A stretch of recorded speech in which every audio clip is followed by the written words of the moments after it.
Boxing update mga tol, Floyd Mayweather pinasilip ang bagong training sa edad na 47. May bilis pa rin talaga si Mayweather pero silipin din natin ang bagong match ni Pacman sa edad na 45.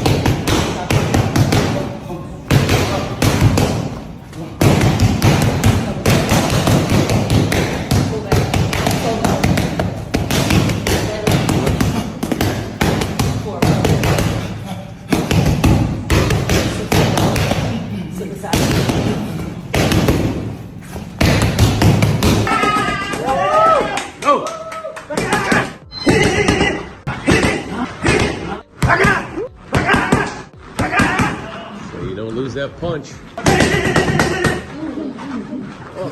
So napansin nyo ang pagkakaibang mga tol. Sino sa dalawa ang mas epektibo at sino ang mas accurate at mas mabilis?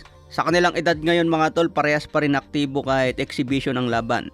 Parehas hindi tumataba at fit pa rin ang katawan. Dito natin makikita ang disiplina sa dalawang greatest of all time. Yung ibang kasabayan nila mga tol, tumaba na, talagang matanda na ngayon. Pero silang dalawa, matikas pa rin. So abangan natin ang exhibition ni Pacman ngayong July 28, 3 rounds exhibition sa Japan kontra Anpo. Sa iba pang balita, Junto Nakatani pumirma na po ng co-promotional deal under ng Top Rank. Si Akihiro Honda pa rin ang promoter ni Nakatani pero may partnership na ito sa Top Rank. Unang laban ni Nakatani sa Las Vegas, Nevada kontra Andrew Moloney. Nangyari ito taong 2023. Napalaban din siya noon sa Arizona, USA noong 2021. Kaya 2 beses nang lumaban si Nakatani sa Amerika. Pero ngayon nakapasok na ito sa top 10 pound for pound. Asahan natin ang unification fight ni Nakatani. Target din niya ang maging undisputed champion. Puro Japanese pa rin ang mga kalaban niya kaya malamang sa Japan pa rin ang laban.